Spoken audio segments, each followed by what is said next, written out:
great thanks to the UNESCO Chair GCED with Gina, Paul, Patrick, and Nicholas, and the whole staff for the opportunity to participate in this excellent symposium. First of all, I want to introduce our panelists. Unfortunately, Witzke Bohn and Kopotso Kumalo cannot be with us today. Both have cooperated and collaborated in developing this presentation and the idea, but are indisposed today for important reasons. Fortunately, we could win a worthy representative from the same project, Jessica Winters. Jessica is trainer and researcher at Care for Education, a South African non-profit organization partnered with LEGO Foundation. She helps provide teacher training and educational resources to children and schools in need. Hello, Jessica. Thank you being here with us. Jessica is participant of the Global Campus online project on which we would like to showcase our topic. The other two panelists are Christiane Freimann and Elisabeth Rinne. Both facilitate the Global Campus online project. And my name is, as you see, Hans-Karl Peterlini. I'm professor of education at the University of Klagenfurt and holder of the UNESCO Chair on Global Citizenship Education. You can see in the next slide, please, you can see our website. Christiane, can you change the slide to the UNESCO Chair? Click. Thank you. So this is our website. It's the UNESCO Chair on Global Citizenship Education and Culture of Diversity and Peace. And this is also the main matter of our panel today. For the audience, I would say if you have comments and questions, please write it also in the chat. We collect them and discuss them at the end, or if it's needed, also in between during our presentation and our discussion. Global citizenship education is the matter of our panel today. And more specifically, its potentials, but also its difficulties, based on a concrete project which tries to connect the global with the local, the Global Campus Online, in short, GloCo. Maybe you can change again the slide. Global citizenship education is a core piece of UNESCO's strategy. It aims to overcome the methodological nationalism, which is not only not able to solve the problems of our world, but mainly ecosystem. Let me quote a very strong definition of global citizenship education by UNESCO.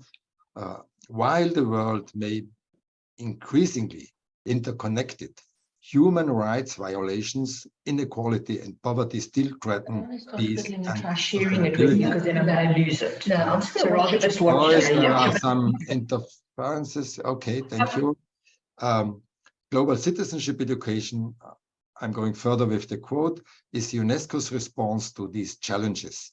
It works by empowering learners of all ages to understand that these are global, not local issues, and to become active promoters of more peaceful, tolerant, inclusive, secure, and sustainable societies. This was the quote. And at the same time, global citizenship education is often criticized for being a too ambiguous concept, and it is used in a kind of greenwashing as political marketing, but without being taken seriously politically. In fact, to discuss about global citizenship education, we are dealing with three terms, all of which require interpretation. The first one, global. The range of interpretation goes from an only economic understanding of the free movement of goods and services, which often contributes to global injustice and exploitation, And the other side would be the concept of a homeland Earth, according to the philosopher Edgar Morin, a homeland Earth for which we all are responsible. The second term, citizenship. Citizenship ranges from an exclusive and exclusionary understanding, those which have all rights belonging to a nation state, and the other subject to restrictions, and the other side, a participatory approach in the meaning of civic or urban citizenship. And finally, education. Here the understandings range from considerations of controllability of education processes and learning processes to an experience-based, and those likewise participatory approach again. And this wide range of interpretation are in some way also productive, because we need to constantly sharpen and argue what is meant by global citizenship education. It's not a company name, not a label, but it's a working term, a working field maybe. And this is what we try to do with our project Global Campus Online. Maybe we can go a little bit inside in the project, also changing the slide. In short, GloCo. The project is funded, as you see in this slide, by the Austrian Development Agency, and we have also invested in this initiative the Genie Award we got for our university program, Global Citizenship Education. So now a short description of GloCo. Over the past year and a half, we have formed dialogue groups from different regions of the world. You see Europe, Africa, Asia, and North America. And we are going further with other regions, which implement small projects at home in the local and exchange information and our experiences about them online in the global campus. In this way, we try to bring the discussion of global issues in our own reality into an exchange with how these global issues are experienced in other realities, in other parts of the world. So all participants try to join reflection, feedback, and cooperation, collaboration, interconnecting with others, highlighting the links, the link of the SDGs in focus, and reflecting on the difference and commonalities between the different perspectives. Collective transnational outcomes, for example, joint online exhibition publication event, this should be our outcome.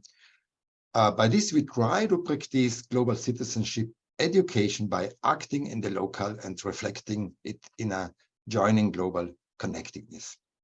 And we try to create a common outcome, yes, as I have said, by different ways of dissemination.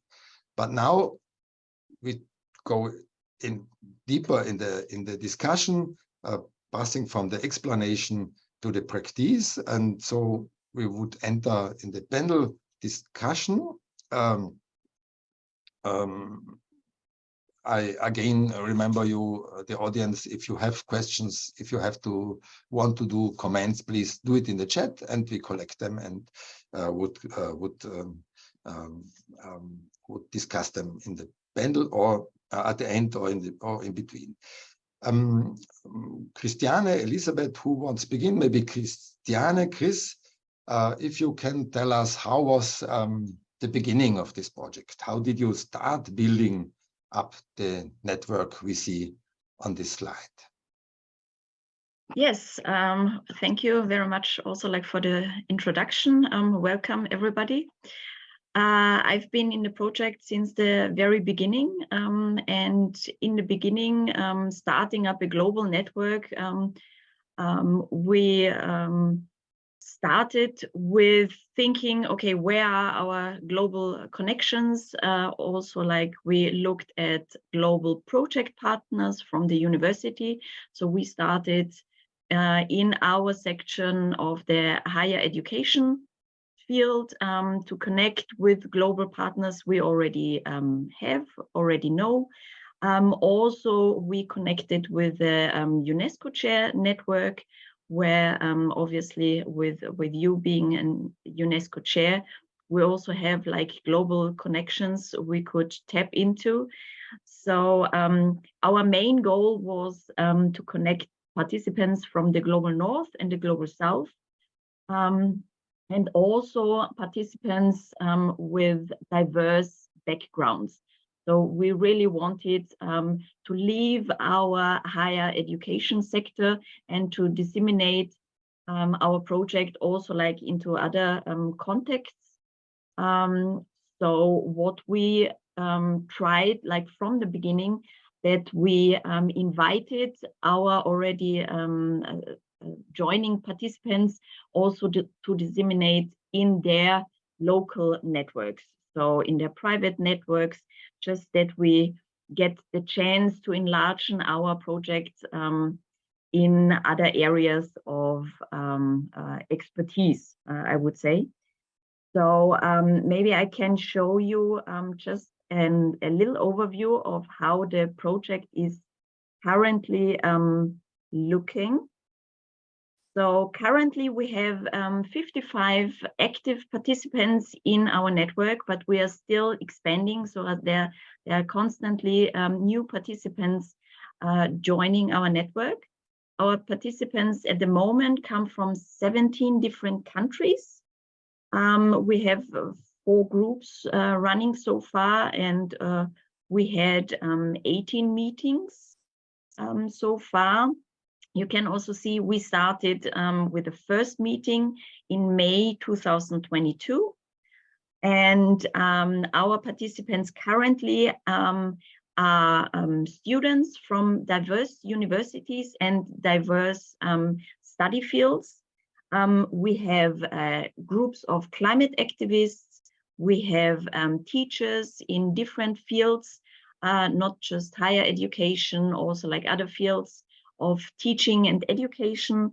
And we have NGO workers in our network, and also like people from art collectives. So we are still trying to enlarge our network in diverse backgrounds, but currently that's how our network looks at the moment. Thank you, Christiane. Maybe a question for Jessica Winter. Jess, you and your organization are participants in the network. How did you join the network? Did you have notice from them? Yes, so firstly, just hi everybody, and thanks so much for having us on board with this project. It's been really, really amazing to work with. So like Christian was saying, the whole idea of passing on the message about GloCo and inviting other participants. So a very similar thing happened with us. We were reached out to by one of our networks. Her name is Betska. So she's a specialist in early childhood development. She's at the University of Pretoria. She's got a very special focus on play-based learning. And because we kind of share a very similar field, we work very intensively in early childhood development here in South Africa. So because we had a very similar field, Vetska reached out to us around last year, November-ish, and she just started inviting us to the meetings. And from there, we started attending the meetings, started coming to more and more, started being a lot more engaged in the dialogues. And from there, we started immersing ourselves in this entire project, and it grew from there. And now we're pretty much almost finished with one of our projects. So it's been quite a cool journey.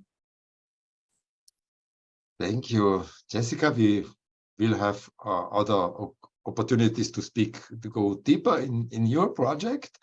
Now a question maybe to Elizabeth. You are hosting the meetings together with Christiane. What does a meeting look like? How is the program? Tell us something of your experiencing about these meetings. Yeah, so hi everybody, also from my side. Thank you so much for being here, and thank you, Hans-Karl, for the lovely introduction, and to my colleagues for already giving us a great insight about what we are doing in this project.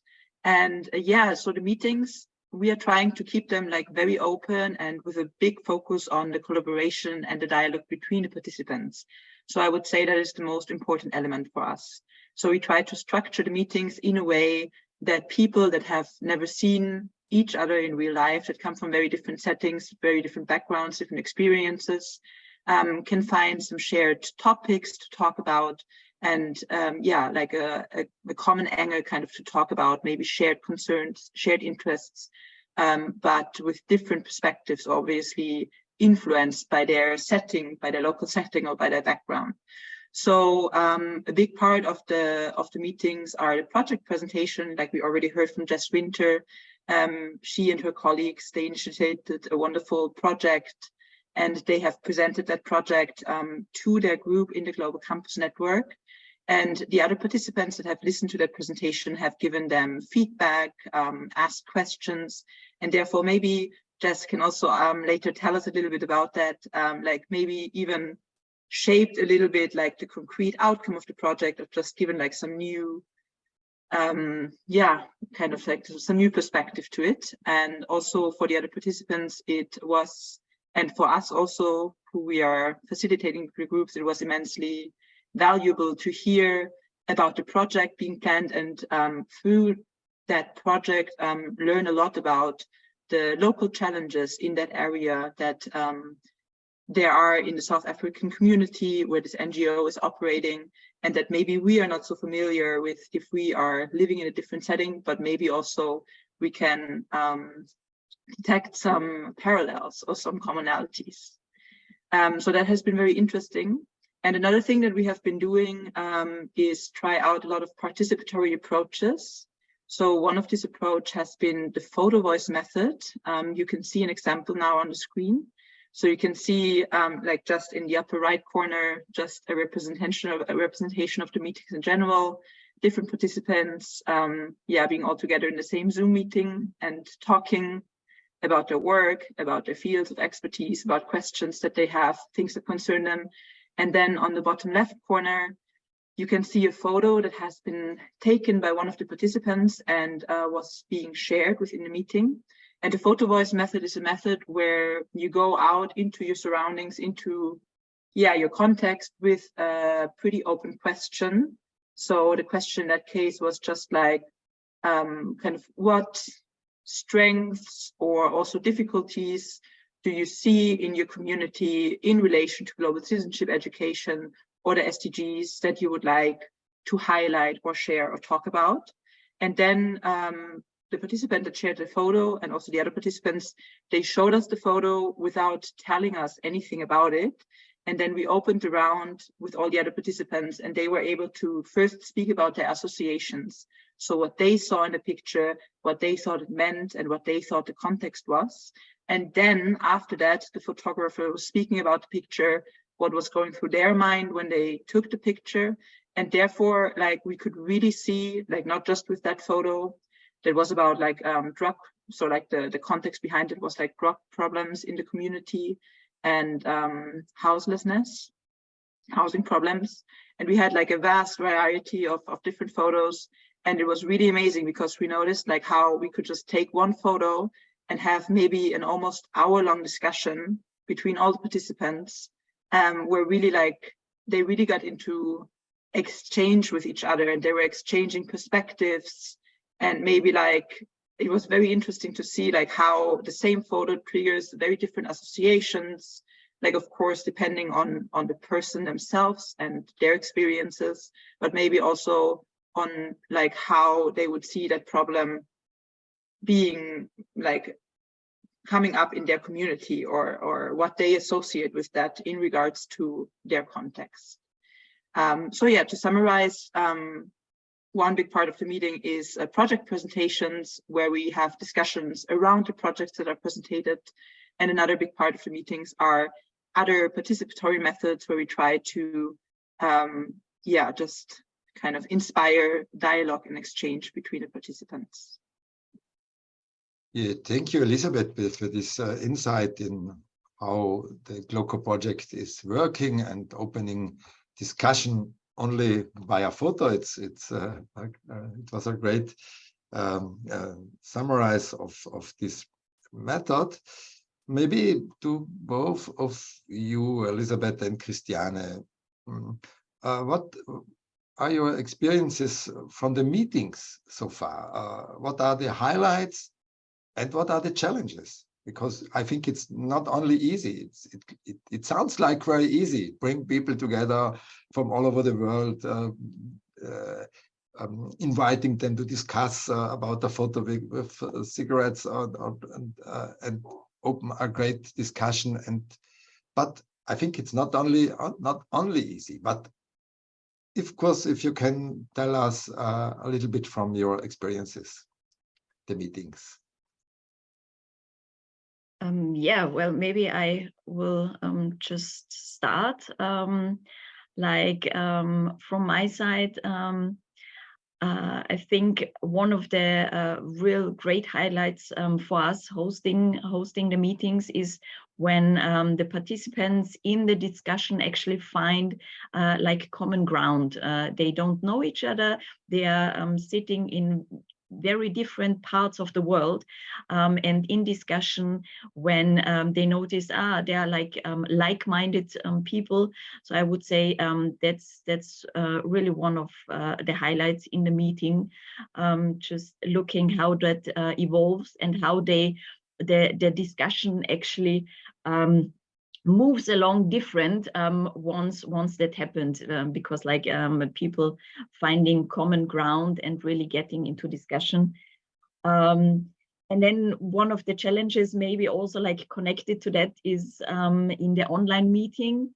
The online format obviously is everybody being here maybe knows that discussions in the online format are a bit difficult, like with one sentence connecting another. So the discussions move along a bit slower from our experience.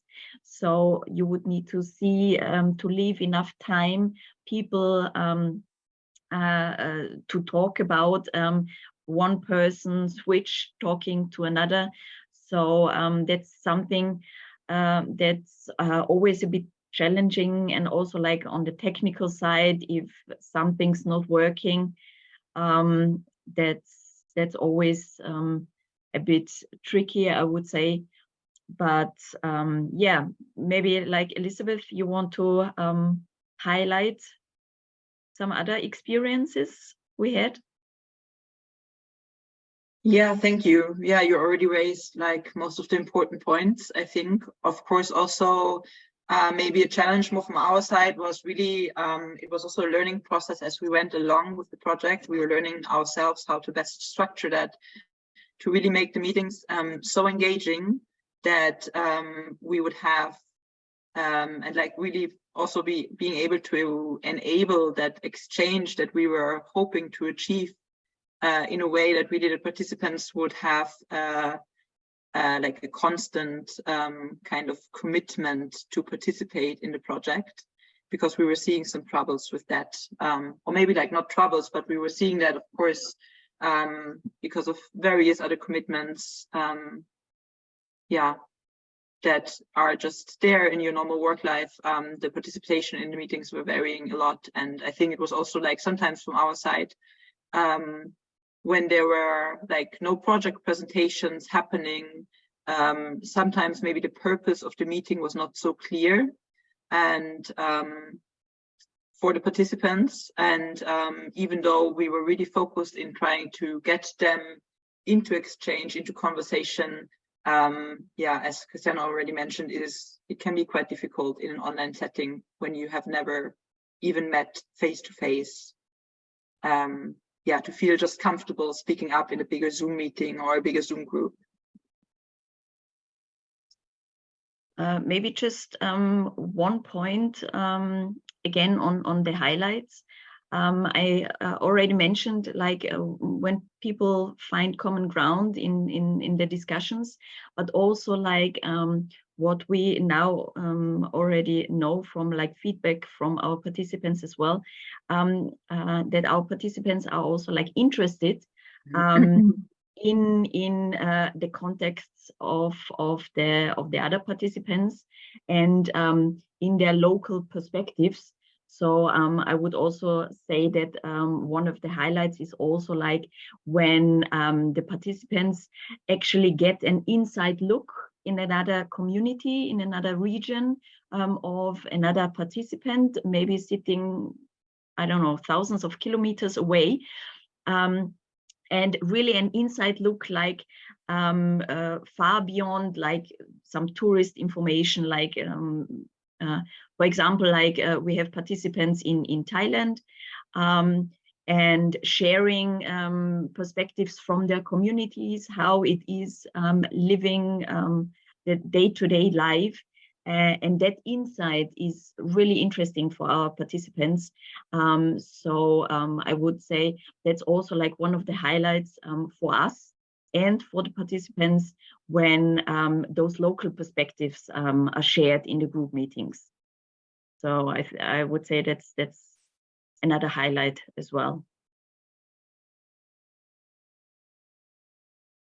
Did I understand right that you do something of evaluation of the meetings and collecting comments, what it's going well, what could be done better? Yeah, that is right. So we were like since the beginning gathering feedback in form of a participatory protocol. So we opened like various kind of collaborative like materials that the people were also able to work with each other between the meetings. And one of these materials was a participatory protocol that was just a Google document where like everybody could always access it and write down their thoughts about the meetings, write down suggestions for the next meetings, what they were wishing for it. And now, since we have we've reached the half time of the project, kind of this like first phase of the project, we have also done a bigger evaluation right now that has led to, where we have really done a survey to see what the participants have really liked and experienced as very beneficial, and what other elements maybe not so much, and where we could kind of adjust the structure a little bit in the future. So, and that will also lead to some sort of restructuring of the process and of the structure of this global campus. So yeah, we were trying since the beginning to keep it very open for feedback. And as the whole approach of this project is participatory and is a very important element to us, we were always trying to include that as much as we could, just like always giving a lot of space for feedback, for questions, for suggestions, and being very open to kind of adjust how we were doing things in accordance to maybe wishes from the participants. Yeah, thank you, Elisabeth. Thank you, Christiane. We have one participant here with us, Jessica.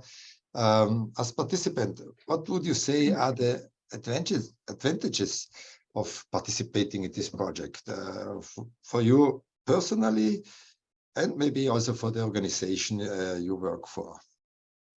Yeah, so I think I can definitely speak to a lot of what Christian and Elizabeth were saying, especially when it comes to working with like-minded people. So it was really, really cool for us, especially having joined through Vitska. It was really nice to be able to connect and to see how we can maybe work together and where we can feed into each other's projects, but also to listen and experience some of the projects that other people were presenting. So it wasn't always a matter of being like-minded with somebody, but sometimes maybe we had a differing experience or a differing perspective or opinion. So it was really nice to be able to share some of those experiences. It was also really nice to be using some of the new research methods methods.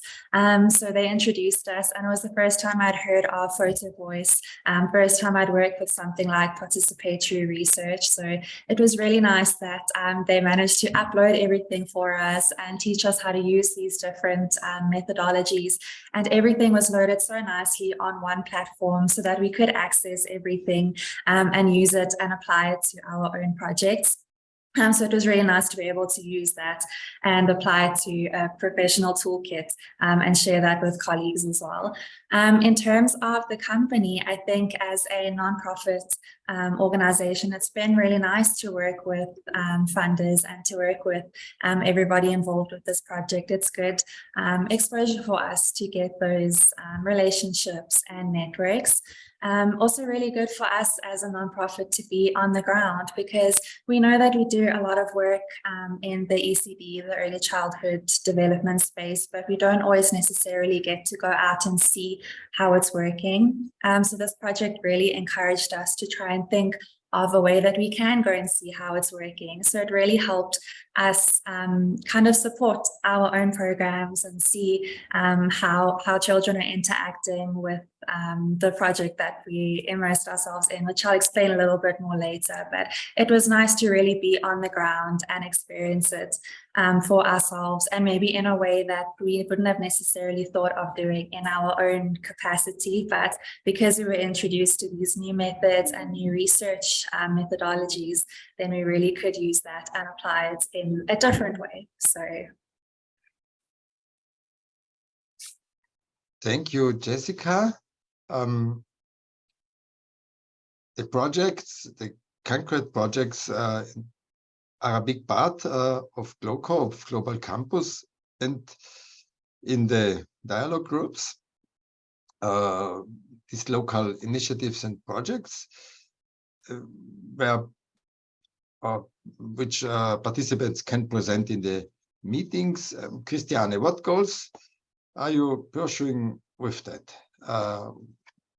Can you explain the importance of the local initiatives discussed and explained and presented in the dialogue groups? Yeah. Yes. Well, the project presentations we already mentioned are actually a big part in the meetings. What we thought we would wanted to try with that, we wanted really to foster and give a showcase to the local incentives our participants are maybe already like working on, or that like within the dialogues, within the discussions about local issues, that our participants also just have the opportunity, if they have an idea for an incentive in their local community, that they can present that idea. And with presenting, also like getting feedback from the participants in the network, and so having the opportunity to actually find also like a global connection to maybe a regional issue, and just to see how it is globally connected. We also, with those presentations, wanted to foster the possibility that the participants maybe find cooperations with participants from other regions, maybe to start an initiative in 2 different areas of the world, and to actually present it together, to see like what is the outcome in different contexts, and really to get that global connection, that they get different perspectives from the participants from other areas on a common topic. So basically, we really just wanted to foster that opportunity to talk about ideas, already running projects, and to see if maybe like participants want to cooperate on a common topic. Yeah, thank you. In this context, we have a short video we want to show now about the project from Jessica and her organization, Care for Education in South Africa. Can you, Jessica, please share some these insights about this project that is currently running? But first, we can view the video. We have a look at the video, yeah. Welcome to our project at Care for Education, and we are so excited to be a part of this GloCo initiative. As a South African non-profit partnered with the LEGO Foundation, our mission is to empower teachers and provide resources to underserved schools and children in South Africa. And our project is called Teacher Training to Cultivate a Playful Pedagogy in Early Learning Settings in South Africa. We've chosen to center our project on early learning settings because we understand that they serve as the bedrock for developing these fundamental skills and fostering the values necessary for lifelong learning. And we also know that these settings hold a pivotal role in shaping and nurturing the formative learning experiences of our children. We chose to draw a lot of inspiration from some of the recent stats that we have in South Africa, alongside some of the challenges that are faced by early learning centers in South Africa. Many are also impacted by limited access to educational resources and age-appropriate learning materials. And so to address this issue, Care for Education, with support from the LEGO Foundation, provides centers with playboxes after equipping them with essential training in learning through play. And the Playbox is a hands-on educational resource that engages children in playful learning. For this project, our focus is on understanding the dynamics of play and learning in early education environments before and after training interventions. And we think that this holds significance as it strengthens the case for investing in play-based learning and professional development in early childhood education. This project is quite strongly linked to the Sustainable Development Goals, with a special focus on SDG 4, which seeks to guarantee inclusive and equitable quality education while fostering lifelong opportunities for everybody. And here at Care for Education, our mission is to promote quality education and lifelong learning through training in learning through play using hands-on manipulatives. So we chose to use the photo voice method, and in our case, we will be taking photos and engaging in insightful discussions with the practitioners working in early learning centers. And we plan to do this both before and after equipping them with training in learning through play using the Playbox. We divided the project into 3 different phases, and the first 2 have already been completed. We are now in phase 3 and will soon be revisiting these centers so that we can facilitate in-depth discussions and analyze some of the pictures that they captured. We are also hopefully going to see some new indicators of playful learning, and once we have all of our information, we are going to compile the findings, and that will hopefully take us a step closer to understanding and supporting the impact of professional development in early learning centers. Some of the goals for our project include identifying what play and learning looks like in early learning centers, both before and after practitioners receive training, and identifying some of their attitudes towards and knowledge of learning through play before and after training. Some of our research questions are woven around our main goals, and through this we hope to address the questions around the landscape of play and learning within early learning centers before and after their professional development. And our research also hopes to answer questions about practitioners' knowledge, attitudes and perceptions regarding the outcomes of learning through play. Some of the images that you're about to see represent some of the initial findings from several early learning centers in the Johannesburg area.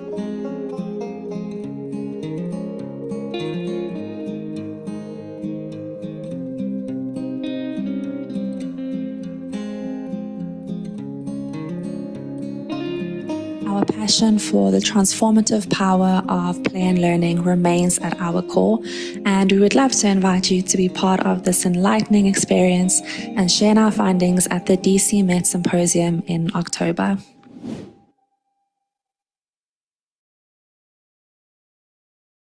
That's so beautiful. Thank you very much for this very heartwarming insights and interesting insights in your project. Could you tell us something more about how you experienced this project, how it's developing? Yes, so thank you for sharing that video. It was a lot of fun to put together and to even go through the entire process. So where the video ends, that was the second phase. So where we are now and where we've just kind of completed a couple of weeks ago, we went back to some of these early learning centers. Unfortunately, one of them closed down, but we were able to go back to the rest of them. And we went back there for two reasons. One was to do another classroom visit, see how the practitioners were maybe using the play box after they'd received training. And we also wanted to take some more pictures, and we also wanted to have a talk or an in-depth sort of interview discussion with some of the practitioners after they had received training. So we did go back to them, and it was a really, really nice experience. We got to talk to them, and we got to hear some of the perspectives, and we got to see how it is that they view learning through play now after the training. We also analyzed some of these photographs with them. So everything that kind of came out from what was being said was their voices. And that was a really cool part for us, because this was the first time that we're using something like photo voice. So for us to actually put the focus on the practitioners was really, really special. So if you go back to the picture from the before training, it's just the slide before this one. You'll see some of the pictures there are very, very, I just want to go back to the previous. Yes. Okay, so when it shows up. There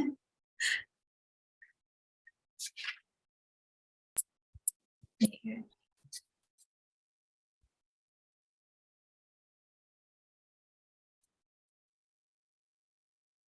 Yeah, so these were some of the pictures that we captured from before the training. And this is also a mix of pictures that the teachers shared with us, but also ones that we took. So you can see in this one, there's a lot of writing. The picture here in the bottom corner, that is a 1.5-year-old that is busy trying to write the number 2. There was a lot of sort of teacher-centered learning, a lot of individual work happening at the same time. And although there were some examples of learning through play and playful learning, we didn't see a lot of these indicators that we know to be more playful. So if you go to the next slide, these are some of the pictures that we managed to get both from the practitioners after the training, and then also some of the pictures that we took from ourselves. And from these pictures, just from the outset, you can already see things are a lot more colorful. There is a lot of movement. There's a lot of integration of the different developmental areas. You can see children are working with colors, they're balancing, they're moving, and they're really trying to get the children to work on a holistic development. So that was really, really special for us to see, because we actually showed the practitioners both before and after pictures, and the findings came from them. So it was them pointing out to us, oh, look, in the previous one, why did I have a child busy writing when we could be doing it like this? So in those interviews, they also shared a lot of the differences in their teaching practice now since after they've had training. And some of the stuff that they said was that now they understand that they can use a lot more concrete tools to be teaching things that they were maybe teaching with written activities beforehand. They can make their lessons now a lot more learner focused. And they're also a lot more engaged with the learners now as after the training. So there was just one quote that I wanted to share with you really quickly. It was one of the practitioners from one of the last early learning centers that we visited. And she was talking about how from before the training, she felt that maybe they were kind of doing a bit of a babysitting thing. So they would leave the children there and they would give them something to do, but then they wouldn't exactly be present. So I just want to read to you something that she said. So she said that normally what we used to do is we would take whatever we have and we just throw them there and say, kids, you can play. But now we are engaged. We do everything with them and they really like it. They say, teacher, look at my tower. It has balance. Look at the colors. We used to say that they must do and you do another thing while you're looking at them. But now whatever they do, it needs us to be there. So we really, really liked hearing that one because it showed us that since before and after the training, teachers are now so much more engaged with the learners in the classroom. And that was something that we saw across all of the different ECDs. And I think one of biggest findings that came out from this was that, yes, the resource is really important. So these children are using play boxes that gets donated by the Lego Foundation, but it's also the training that goes with the resources. So a lot of the teachers said that, yes, they may have had some sort of resources in the classroom, but they didn't know necessarily how to use them. And for a lot of the teachers, it was their first time working explicitly with something like developmental areas that we know are really important in early learning, but they weren't necessarily working with it and integrating these different resources in the classroom.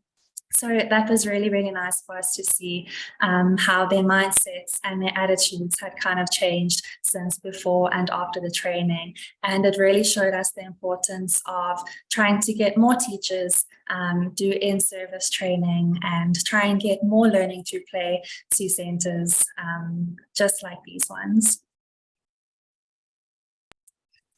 Very great.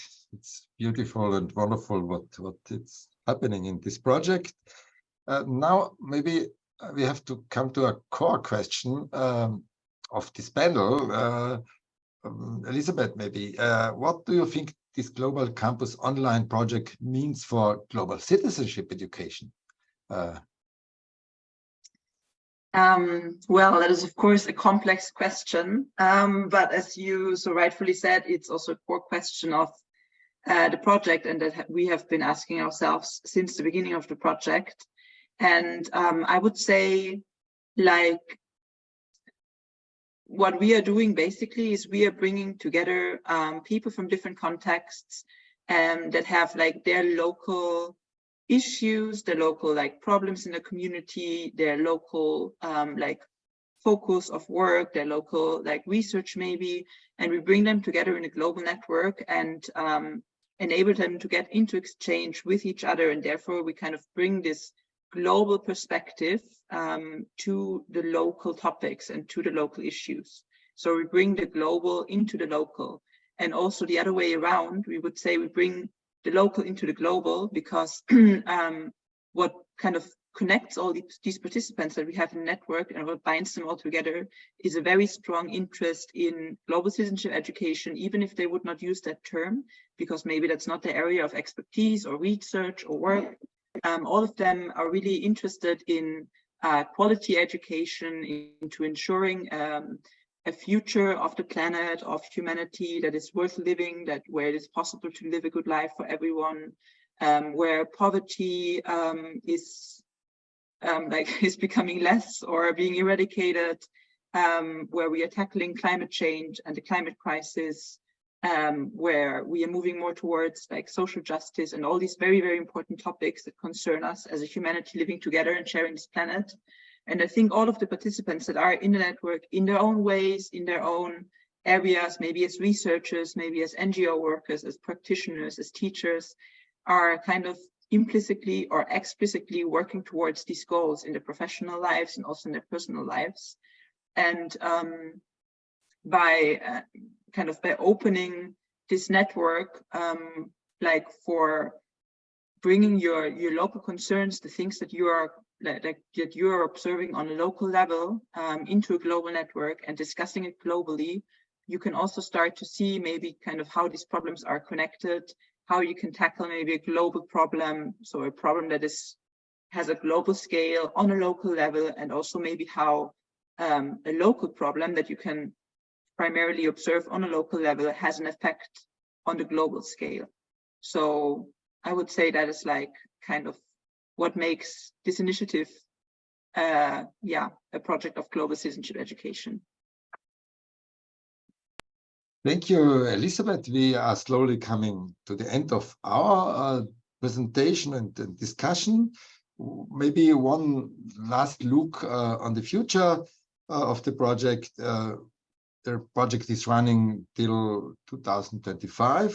What is planned for the next year? Shortly, because we have then to open to the audience. Christiane maybe can give you some insights in the next steps of the project. Yes, just quickly, we already mentioned before that we are constantly evaluating, gaining feedback from our participants, and that obviously like the wishes, the interests of our participants are a priority to us. That's why we decided to actually restructure the project outlines. So for the future, what we still want to foster more is like the cooperation in between the participants. And also like the feedback was that the wishes would be for more discussion in between the participants in like also like smaller groups. So we will, from next year, we will start having meetings with a thematical input. So like alongside the interests of the participants, we will have one topic and then like smaller breakout room sessions where the participants can actually engage, discuss this current topic that they are talking about, so that they really get into discussion and maybe find ways to cooperate in local and global initiatives. Maybe Elisabeth wants to quickly share an insight of our digital platform that's also coming up next year. Yeah, for sure. So as you're mentioned right now, another important tool that we are in the process of developing in cooperation with a department from the University in Klagenfurt is kind of a digital platform where like the participants from the network, and hopefully in the future, like we will open this network and broaden it, can come together kind of like in a setting that is kind of like game designed. So they will have little avatars, they will be able to meet with each other, start chatting, and also there will be like spaces for dropping documents, uploading pictures, maybe getting into a video meeting, like different meeting rooms, different designated meeting rooms to different topics, an online gallery, and so of this sorts. So this is kind of complementary to the project that we are already having running right now, where we are having these Zoom meetings. And we were like from the beginning asking ourselves, how can we make this more sustainable, and how can we help the people get together in a fun way between the meetings and really like bring a little bit more of a real life feeling to it, so they can really like have more of a feeling of interaction with each other. And yeah, we are very excited to see how this will move along and play out. Thank you, Elisabeth. So the project is growing and growing. Please, so we open to the audience. You can do it in the chat, or also maybe open yes, your micro and your camera if you want, so we can see you. Questions, comments, yes, it's your time. If you want, of course.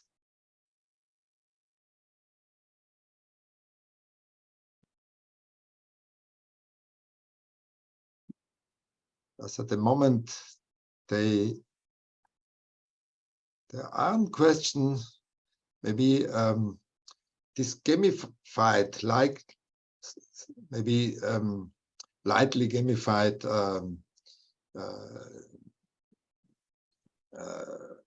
digital platform. How can we imagine it? It's open for people registered at the Global Campus, or it's open for all, or? Yeah, so initially it will just be open for the people in the Global Campus. But really what we are wanting to do is like in the longer run, open it to a bigger audience. Like we have imagined it like that. We have quite a lot of university staff in the network. So an idea would be to open the network not only to them, but only to their students, for example, and therefore enabling the students to get into touch with students from other parts of the world that are maybe studying something similar. But there are some kinks having to be worked out alongside the way. For example, data security, of course, if you open the network to such a broad audience. But yeah, the idea is really to make this platform sustainable and for having it serving as a tool for international and transnational connection between professionals and interested people. Thank you very much. Last chance for the audience. We have a few minutes, but we are running out of time. Now, last chance to do some questions. I saw that Richard Burgess opened their mic. Yes, the Maybe there's a yes. question there, but Richard, no pressure if not. Do you have a question? Oh, we can't hear you. Maybe one question could be, which could be interesting all people, how can they join us?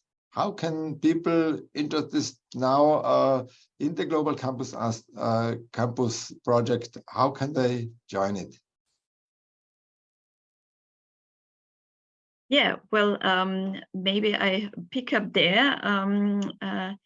We have a website. We can maybe drop the link in the chat, Elizabeth, to our UNESCO Chair website, where we have all the information, obviously, of the Global Campus online project. And we also have an email address we can share in the chat. And basically, it's just if you're interested, just drop us a line on our email address, and we will provide any information you would like to have.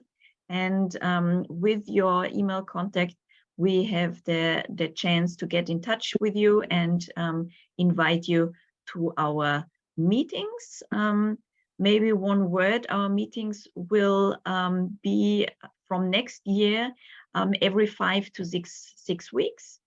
And there will be the possibility to pick a meeting that's most interesting for the participants.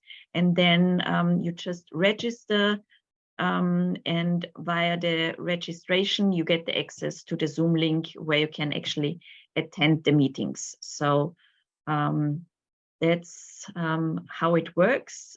So the first step would be just to get in contact with us. I believe you can find the links now in the chat. So the link to the website and also our email address.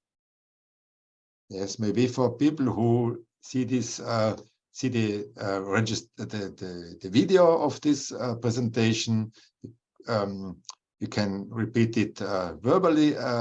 It's only search by Google or something else to UNESCO Chair AAU. AAU is the abbreviation of the University of Klagenfurt. Or you give GloCo inside in your web browser, and GloCo and AAU or University Klagenfurt, and you will find all you need. And so we are happy to hear or read from you. Oh, Patrick is writing. Thank you, Patrick. Thank you for this session. It will be posted on your YouTube page very soon. So this is also an opportunity to get in contact and read and know something more about GloCo. Thank you to all of you. Thank you to Jessica. Thank you to Christiane and Elisabeth.